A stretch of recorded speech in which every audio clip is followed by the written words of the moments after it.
एक तरफ है ताड़कासुर माई और एक तरफ है असुरा माई। फाइनली दो भोजपुरी माता भोजपुरी भाषा में भिड़ चुकी हैं यूट्यूब वाले गोले पे।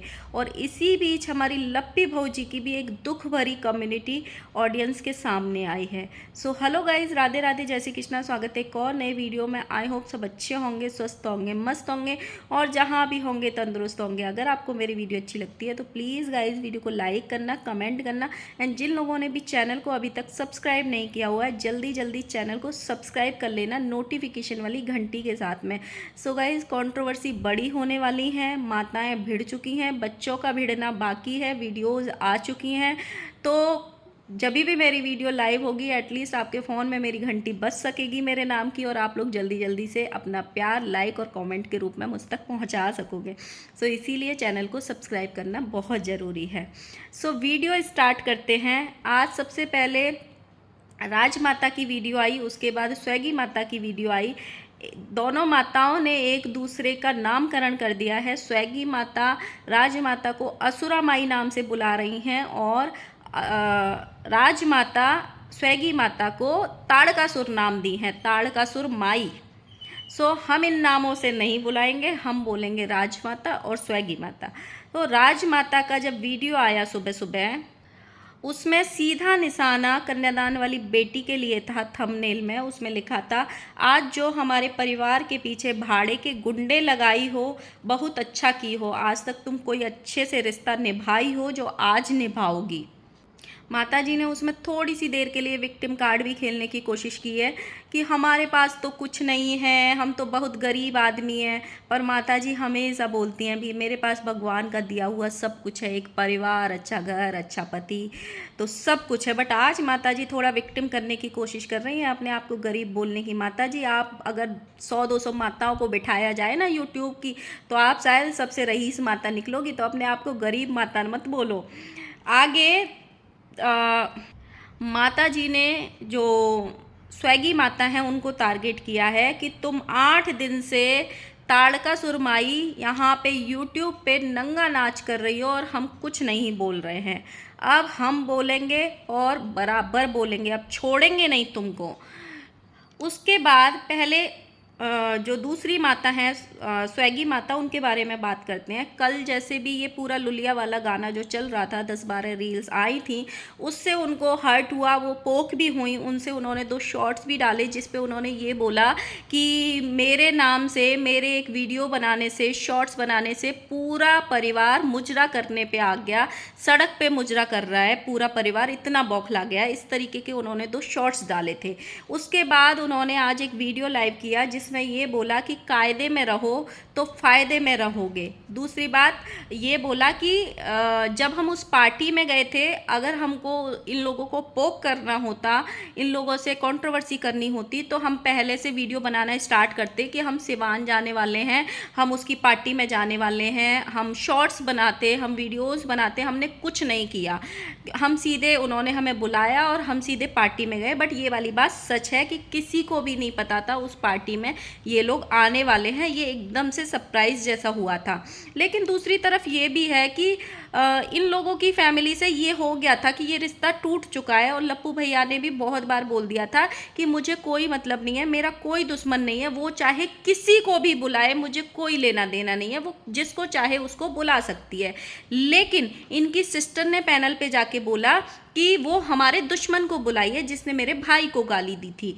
उसके बाद जब लप्पू भैया का वो अच्छा वाला वीडियो लाइव हुआ था जो 2 दिन तक टांग के रखा था उन्होंने अपने चैनल पे, उन्होंने भी उस वीडियो में ये क्लियर किया था कि उसने चुन चुन के मेरे दुश्मनों को बुलाया है। एक तरफ आप बोलते हो कि मुझे कोई प्रॉब्लम नहीं है, तुम किसी से भी रिश्ता बनाओ, तुम किसी को भी बुलाओ अपने पार्टी में, वहीं दूसरी साइड तुम ये बोल रहे हो, ये स्टेटमेंट दे रहे हो कि वो चुन चुन के मेरे दुश्मनों को बुलाई है। तो भाई दुश्मन कौन था उस पार्टी में? आस्तीन के सांप इंटरनेशनल जीजाजी आपके अपने थे, सिस्टी आयुष आपके अपने थे, बाकी तो उसकी फैमिली थी। सिर्फ एक यही लोग थे। एक राशिद गया था, वो ऑलरेडी आपके कंट्रोल में था ही। तो वो ऑलरेडी अब अम्बाला पहुंच ही चुका है आपके घर में। तो एक ये ही था जिसको आपने दुश्मन बोला और इन्होंने अपने ऊपर ले लिया, तो वो वीडियोस बने। हालांकि जो 2 ट्रेन वाले वीडियोस थे वो सबसे ज़्यादा अगेंस्ट में गए, मतलब इनके लिए भी और उनके लिए भी। वो 2 वीडियो अगर तब उस टाइम पे नहीं आते तो शायद इस कंट्रोवर्सी का रुख अलग होता। कहीं ना कहीं ये कंट्रोवर्सी जब उन्होंने वहाँ से थाईलैंड में बैठ के वो लाइव करी थी, जहाँ पे लप्पी भौजी ने झूली नाम का मजाक बनाया था, उसके बाद इनके वो ट्रेन में वीडियो आए थे मैडक मैडकी वाले और लोलाही वाले शब्द जो यूज़ किए थे, जो बिल्कुल काफ़ी अच्छे नहीं लग रहे थे इन लोगों के मुंह से, जिसमें इनके दामाद जी भी बैठे थे। उसके बाद ये कंट्रोवर्सी की नींव पड़ी।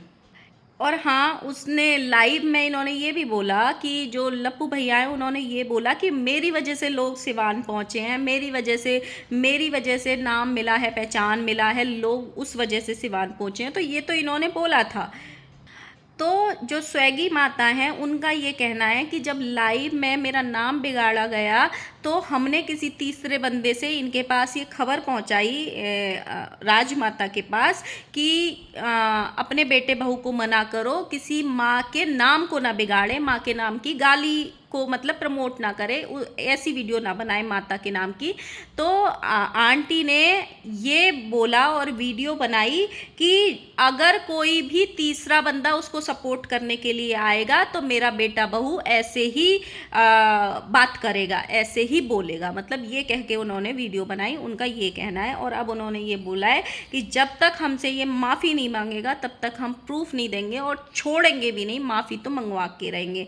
अब उसके बाद आ जाते हैं हम राजमाता की वीडियो पे। राजमाता ने बहुत चटकारे ले लेके ताड़का सुरमाई नाम रखा है। जो हंसी थी ना राजमाता की ताड़का सुरमाई के नाम पे, वो देखने लायक थी। मतलब माता जी को कंट्रोवर्सी में मजा तो आ रहा है, हैं भर भर के व्यूज़ आ रहे हैं माता जी को।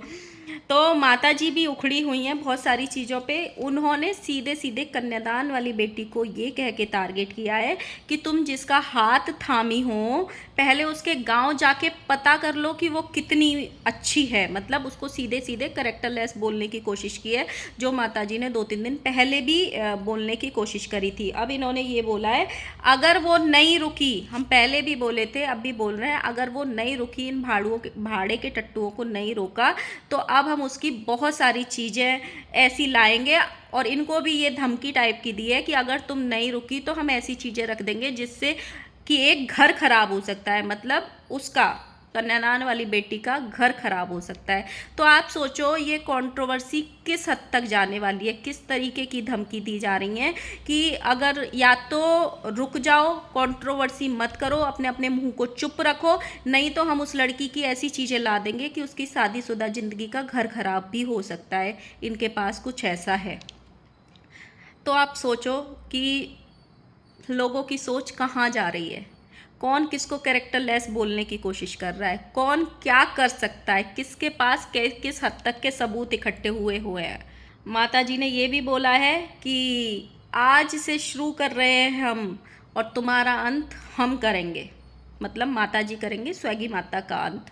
जो स्वैगी माता ने अपने वीडियो में ये बोला था ना कि तुम्हारा बेटा मुझसे माफ़ी मांगेगा क्योंकि मेरे नाम का गाली बनाया है, मेरे नाम का मजाक बनाया है, उसी के बाद तुरंत राजमाता की एक नई वीडियो आई जिसमें उन्होंने ये बोला है कि सुन ताड़का माई, सबसे पहले अपने दिमाग का इलाज करवा लो, तुमको अच्छे से याद नहीं आ रहा है इस तरीके। एक तो यार सारे लोग जाके कमेंट करो, हम नहीं खेल रहे ऐसे यार, हमको भोजपुरी नहीं आती है, अब बताओ हमसे कुछ गलत रिएक्शन बन जाएगा तो लोग हमको ही गाली देंगे। हमको भोजपुरी समझने में बहुत ही प्रॉब्लम होता है गाइस, हम क्या ही करें, हमको आधी बात समझ में आती है जो सिंपल सिंपल सी होती है। और ये दोनों माता जी भोजपुरी में लड़त रही, हमको कुछ पल्ले नहीं पड़त रही, हम क्या ही करें, कैसे रिएक्शन बनाए आप तुम बताओ। तो दोनों माता जी को कमेंट करो कि जाके दोनों हिंदी में लड़ें, कैसे भी टूटी फूटी हिंदी बोलें बट हिंदी में ही लड़ें, ताकि हम तो बातों को समझ सके। बहुत लोगों को समझ में नहीं आएगा भाई, हमारे कुछ पल्ले पड़त नहीं, ऊपर से निकल जात सारी बात। तो सारी दोनों माताओं से ये हमारी दिल से रिक्वेस्ट है कि हिंदी में लड़ो भाई, ताकि आपको भी मज़ा आ रहा है और हमको भी थोड़ा देखने को मिलेगी, चीज़ें समझ में तो आएंगी कि आखिर बोल क्या रहे हो। बहुत सारी बातें हमारे दिमाग के ऊपर से चली जाती है। अब आंटी ये मत बोल देना कि जाके अपने दिमाग का इलाज कराओ, भाई वो हमारी लैंग्वेज ही नहीं है भाई, हमको समझ ही नहीं आती है। हमको सिर्फ हिंदी ही समझ में आती है, मातृभाषा हमारी वही है, हम ब्रजवासी हैं, हमको वही समझ में आता है। तो माता जी ने ऐसे बोला है, तू मेरे बेटे से माफ़ी मंगवाएगी? तू जाके पहले शीशे में अपना मुंह देख ले, और नहीं तो अपनी शक्ल को मेरी शक्ल के बगल में बिठा ले और देख ले कि कौन सुंदर है। माता जी आप ही सुंदर हो। देखो, हम सबसे पहले रिएक्शन बनाना आप पे ही स्टार्ट किए थे, तो इस मामले में तो हम आपके ही साथ खड़े रहेंगे। आप सुंदर थी, आप सुंदर हैं, और आप सुंदर रहेंगी। आप हमको बहुत सुंदर लगती हैं। हम इस मामले में बहुत बार आपको अप्रिशिएट किए हैं। अगर दोनों माताओं को बिठाया जाए आमने सामने तो सब आपको ही वोट करेंगे कि आप ही हमारी माता हो, आप ही सुंदर हो। तो इस मामले में निष्पक्ष है, इसमें कोई घोटाला नहीं है। आप ही सबसे अच्छी हो इस मामले में, सुंदरता के मामले में। इन्होंने ये ही बोला है, तेरी मतलब औकात नहीं है कि तू मेरे बेटे से माफ़ी मंगवाए, पहले अपने बेटे को जाके देख। और ये जो उसमें हंसी हंसी है भाई, देखने लायक है जो माता जी हंसी। आज हमको बहुत बड़ी बात पता चली है गाइस, हमारा हंस हंस के पेट फट गया गाइस। इनको कोई बात पता चली है स्वर्गीय माता और उनके बेटे के बारे में। इन्होंने ये बोला है कि जो तू बोल रही है कि मेरा परिवार मुजरा कर रहा है, मेरा परिवार नाच रहा है, तो तेरा बेटा तो खुद नाचने वाला है, खुद ऑर्केस्ट्रा पार्टी में भर्ती है, तू हमको बोलेगी? तू भाई ऐसा माहौल है, अगर ये माताएं एक दूसरे के सामने आ जाएं और दोनों के ही लंबे लंबे बाल हैं, दोनों एक दूसरे के बाल पकड़ लें और दोनों एक दूसरे के झुमके खींच लें, दोनों ने एक जैसे झुमके पहने हुए हैं, तो इस तरीके का माहौल बना हुआ है दोनों माताओं के बीच में। साथ में माता जी ने ये बोला है कि एक पार्टी में बुला लिया, एक इंसान ने पत्तल डाल दी, एक पत्तल को चाट के तू इतना नाच रही है, तो अगर हम कल को तुझे 10 पत्तल डाल देंगे, तू हमारे लिए भी नाचेगी। तेरा कोई धर्म नहीं है, तेरा कोई ईमान नहीं है। इस तरीके की भाषा आंटी जी ने बोली है। साथ में आंटी ने बार बार कन्यादान वाली बेटी को टारगेट किया है कि जो ये सब करवा रही है, आज उसको बहुत ठंडक मिल रही होगी ये सब देख के, क्योंकि सारा किया धरा उसी का है। साथ में आंटी ने 2-3 दिन पहले भी बोला था और आज फिर बोला है, अगर नहीं रुकी तो सबूत लाएंगे, और ऐसा सबूत लाएंगे कि एक घर खराब हो जाएगा। आप ये सोचो कि मैं क्या ही बोलूँ इसमें, कि एक 50-55 साल की आंटी लड़ रही हैं और उसमें घर खराब होने की बात हो रही है एक 20 साल की लड़की के। मतलब मुझे समझ में ही नहीं आता भाई, ये कर क्या रहा है? लड़ रहे हैं आपस में और सबूत लाने की बात किसी तीसरे की कर रहे हैं, क्योंकि इनकी लड़ाई उससे थी, इनको उसको नीचे दिखाना था। तो उसके फेवर में अगर कोई आके लड़ रहा है, उसका कोई सपोर्ट कर रहा है, उसको कोई मतलब उसके बिहाफ पे बोल रहा है, तो ये उससे नहीं लड़ रही हैं, इनडायरेक्ट वे में उससे बोल रही हैं कि तू चुप हो जा, नहीं तो तेरा घर खराब कर देंगे, ऐसे सबूत ला के रख देंगे। और साथ में इन्होंने इनको भी ये करने की कोशिश की है कि जिसका हाथ थामा है ना, बहुत पछताएगी तू, उसका तो पूरा घर ही खराब है, इसीलिए ये लड़की के साथ कोई खड़ा नहीं हुआ। और क्या बोलते हैं, तू पहले जाके उसके गांव में पता कर कि वो कैसी लड़की थी। मतलब अगर वो लड़की गलत थी, इतनी गलत थी, मतलब एक रहता है ना कि बहुत ख़राब लड़की थी, तो मुझे नहीं लगता है कि आप भी उसका हाथ थामती, क्योंकि कोई भी गलत इंसान का हाथ कभी थाम ही नहीं सकता है। तो कहीं ना कहीं आपने भी गलत लड़की का साथ दे दिया। आपको तो सब पता थी पहले से वो कैसी थी, गांव में उसने क्या किया है क्या नहीं, फिर आपने उसका साथ क्यों दे दिया इतनी गलत लड़की का? वो भी बात सोचने वाली है।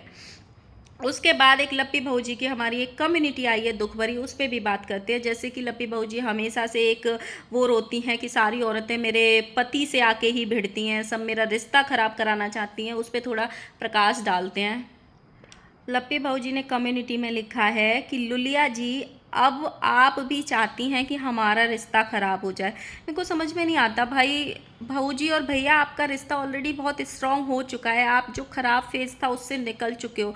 कोई आपके रिश्ते में इतना दम होना चाहिए, आप दोनों में इतना प्यार होना चाहिए, इतना विश्वास होना चाहिए, कोई आपका रिश्ता ख़राब नहीं कर सकता, दुनिया की कोई ताकत। तो ये गेम खेलना बंद करो कि सारी औरतें हमसे जलती हैं, हमारे पति से जलती हैं, हमारे पति पे डोरे डालना कोई नहीं डालना चाहता है। आपका पति आपको ही मिले और 7 जन्म तक मिले।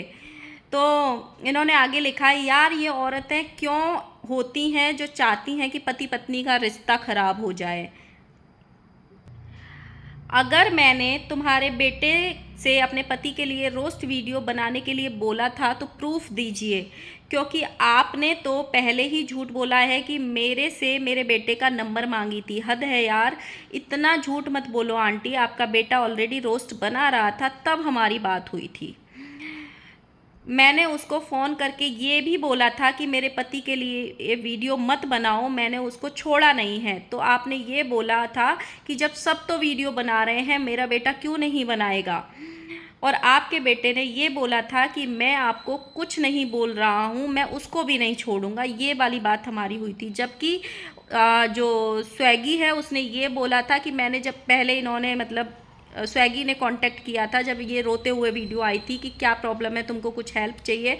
उसके बाद रोज़ की बात हुई थी और उसके बाद जब पहला वीडियो बनाया तो इनका कॉल आया था कि मेरे पति का डायरेक्ट नाम मत लो, नहीं तो वो आप पे केस कर देगा। अब इसमें भाई कौन सच बोल रहा है, कौन कितना झूठ बोल रहा है, ये जानते हैं और भगवान जानते हैं, क्योंकि ना हमारे पास प्रूफ है कोई, ना ऑडियंस के पास प्रूफ है। तो इन्होंने ये बोला मेरी जब भी बात होती थी तब मेरे पति कॉल पे ही थे। बट ये वाली बात ये लप्पी भौजी 100% झूठ बोल रही हैं, क्योंकि स्वेगी सिंह राजपूत ने उस टाइम रोस्ट किया था जब हमारी लप्पी भौजी सिवान में बैठी थी और लप्पू भैया अम्बाला में बैठे थे। और इस वाली बात के बहुत सारे कमेंट मुझे आए थे कि आप लोग इनकी डेट मैच कर लो। उस टाइम पे लप्पी भौजी अपने ससुराल वालों के साथ सिवान में बैठी थी और लप्पू भैया हमारे अम्बाला में बैठे थे, तब इनका रोस्ट हुआ था। आगे इन्होंने बोला है बेवकूफ़, पैसों के लिए तुम लोग इतना गिरोगे, पता नहीं था। तुम लोगों को भगवान महादेव देख रहे हैं, वो छोड़ेंगे नहीं, इंतज़ार करेंगे करो। मैं महादेव से प्रार्थना करती हूँ कि तुम लोगों को इस झूठ और मेरे करेक्टर पे बात उठाने के लिए ज़रूर सज़ा मिले। तो और साथ ही तुम्हारी बेटी को भी जब ये सब झेलने को मिले तब तुमको एहसास होगा। इस कम्युनिटी में बहुत सारी ऑडियंस ने इनको सपोर्ट किया है, क्योंकि इनका चैनल बहुत बड़ा है। कम्युनिटी डाले हुए 2 घंटे हो गए, तो आप सोचो कमेंट सिर्फ 100 आए हैं। सारे कमेंट फिल्टर हो रहे हैं सबके चैनल्स पे। बहुत सारी ऑडियंस राजमाता को भी सपोर्ट कर रही है। अब जब इनके वीडियोस आ रहे हैं, बहुत सारी ऑडियंस स्वेगी माता को भी ये कह के सपोर्ट कर रही है कि अब कोई इनको टक्कर का मिला है, रुकना मत, बराबर से जवाब देना, ये लोग इसी लायक हैं। बट आंटी ने एक पिन किया था एक कमेंट जिस पे ये लिखा था, किसी ने कमेंट किया था इन जैसे राजपूत से अच्छे तो हमारे यहाँ धोबी हैं, और उसको आंटी ने कमेंट कर दिया, पिन कर दिया। तो जातिवाद मत फैलाओ, जो भी लोग कमेंट कर रहे हैं वो भी मत करो, क्योंकि ये हमारे देश में एक सेंसिटिव मुद्दा होता है, भगवान के ऊपर बात करना और जातिवाद फैलाना। राजपूत भी अच्छे हैं, धोबी भी अच्छे हैं, जयसवाल भी अच्छे हैं, सबके अंदर एक ही तरह का खून है, कोई ऊंचा बड़ा नहीं होता है, सबको एक जैसे जीना है, एक जैसे मरना है, सबको खानी रोटी है। ऐसा नहीं है राजपूत सोने के टुकड़े तोड़ते हैं और बाकी सब नहीं तोड़ते हैं, ऐसा कुछ नहीं है। तो ये ऐसे टाइप के कमेंट्स को कहीं ना कहीं पिन करके आप भी जातिवाद को बढ़ावा दे रहे हो। आंटी जी तो मत करिए। कभी कभी ऐसा होता है आप अच्छे के लिए, अपनी ऑडियंस को दिखाने के लिए करते हो, बट ये बाद में चीज़ें आप पे ही भारी हो जाती हैं। और एक मैंने कल लाइव किया था, लाइव नहीं एक वीडियो देखा था, उस पर भी मैं इसी वीडियो में बात कर लेती हूँ, फिर ज़्यादा वीडियो नहीं बनेंगी।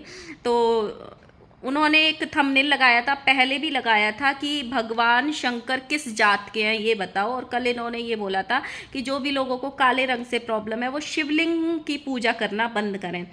काला गोरा होना ही नहीं चाहिए, क्योंकि हम एक ऐसे देश में रहते हैं जहाँ पे हर कलर के लोग हैं। कलर से किसी की मन कैसा है उसका अंदाज़ा नहीं लगाया जा सकता है। तो ये बहुत छोटी सोच है, जो भी लोग कलर खेल रहे हैं या कलर से उनको ट्रोल कर रहे हैं, आप ट्रोल करो, उसकी बातों के लिए ट्रोल करो, जो भी वो बोलती हैं उनके लिए ट्रोल करो, जो वो कर रही हैं अगर आप उसको क्या बोलते हैं उसको, जो भी वो बोल रही हैं उस पे बात करो, लेकिन कलर को लेके बात मत करो। और किसी ने उनको मैंने वीडियो देखा, किसी ने शायद उनको ये बोला था कि जैसे घर में रहती है वैसे तो हमारे यहाँ नौकर रहते हैं।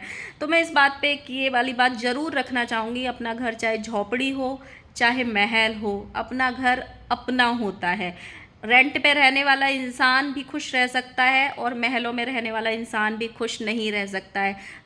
जो महल और घर होता है वहाँ पे रहने वाले लोगों से बनता है, उनकी सोच से बनता है, ना कि उसमें कितनी सुविधाएं हैं, वो मतलब कितना बड़ा है उस चीज़ से घर बनता है। नहीं, एक बहुत जो छोटे घर में रहते हैं वो लोग भी कई बार बहुत खुश रहते हैं, और जो बड़े बड़े महलों में रहते हैं वो भी रोते हैं अपने दुखों के कारण।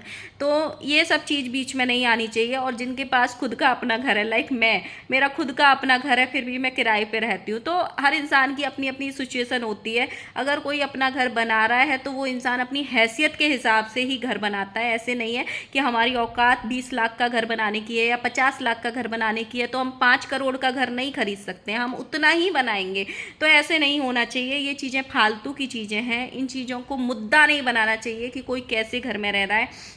एक छोटा सा एग्जाम्पल ले लो कि ये ऐसे घर में रहती हैं, इनका भाई ने इतना बड़ा महल बना के रखा है, फिर भी उस महल में वो महीने में 20 दिन भी नहीं रहते हैं, हमेशा कंट्रोवर्सी में घिरे रहते हैं, हमेशा दिन रात टेंशन में रहते हैं, हमेशा बौखला जाते हैं, मतलब जब भी कंट्रोवर्सी और उनका चोली दामन का साथ रहता है। तो इतने बड़े महल में बना के भी वो सुकून की ज़िंदगी नहीं जी पा रहे हैं।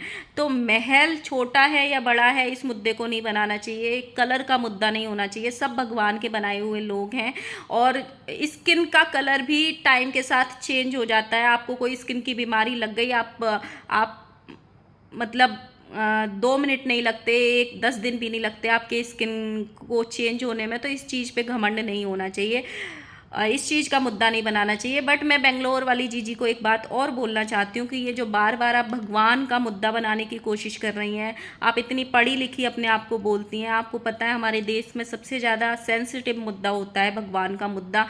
इस पर कितने बड़ी बड़ी चीज़ें हो जाती हैं हमारे देश में, कितने बड़े बड़े कांड हो जाते हैं। तो इस चीज़ को मुद्दा बनाने की कोशिश ना करें। आपको कंपेयर करना है, आप किसी और से कर सकती हैं, इंसानों से कर सकती हैं, आप कुछ और अपने आप का एग्जाम्पल दे सकती हैं, पर भगवान को बीच में मत लेके आओ कि अगर आपको काले रंग से प्रॉब्लम है तो शिवलिंग की पूजा मत करो, शिवलिंग जी भगवान महादेव किस जात के थे, इन सब चीज़ों को मत मुद्दा बनाने की कोशिश करो। क्योंकि ये जब मुद्दे छिड़ जाते हैं तो बहुत बार चीज़ें होती हैं, और पहले भी आपका भाई इन चीज़ों का मुद्दा बना चुका है, एक बार महादेव नाम का मुद्दा बन चुका है सोशल मीडिया पे। तो आपको भी इन चीज़ों को सोच समझ के रखना चाहिए। बट कहीं ना कहीं मुझे ये भी लगता है कि ये जानबूझ के ऐसे लगते हैं करते हैं ताकि ऑडियंस गाली के बहाने ही सही। इस वाले वीडियो पे इनको काफ़ी कमेंट भी आया है कि भगवान को बीच में मतला, भगवान को बीच में मतला, भगवान को क्यों बीच में ला रही है। बट ये कमेंट्स को डिलीट कर देते हैं। तो यही था मेरा अपना पॉइंट ऑफ व्यू कि भगवान को, जात को, घर को, काले गोरे को, ये सब को बीच में मत लाओ। लड़ाई करनी है तो बातों के लिए करो, विचारों के लिए करो। आपको जो सही लगता है उसको सपोर्ट करो, आपको जो गलत लगता है उसके बारे में बोलो, बट अपनी भाषा की मर्यादा रखो। यही था मेरा आज का वीडियो बहुत ज़्यादा लंबा हो गया है, सॉरी उसके लिए, बट पूरा देख लेना। वीडियो अच्छा लगा हो तो लाइक करना, कमेंट करना, एंड चैनल को सब्सक्राइब जरूर कर लेना। और बहुत सारे वीडियोस आने वाले हैं। 2 माताएं ऑलरेडी भिड़ चुकी हैं, तो पर लेकिन ये दोनों माताओं के नाम बड़े सोच समझ के पड़े हैं। भाई क्या ही सोचते हो, एक माता का नाम असुरा रख दिया है और दूसरी माता ने भी सोच समझ के उनका नाम ताड़कासुर रख दिया है। तो फिलहाल दोनों भाई एक दूसरे के सामने मत आ जाना, जैसे सिचुएशन बनी हुई है ना, ऐसे लग रहा है कि दोनों एक दूसरे के बाल पकड़ के झूल जाएंगी, झुमके पकड़ के झूल जाएंगी। ऐसा मत करना, इस टाइम बहुत सेंसिटिव माहौल बना हुआ है। एक दूसरे के सामने मत आना, दूर दूर से वीडियो में ही लड़ लेना। अगर वीडियो अच्छी लगे तो प्लीज़ लाइक करना, कमेंट करना एंड सब्सक्राइब करना। मिलते हैं नेक्स्ट वीडियो के साथ में, बाय बाय।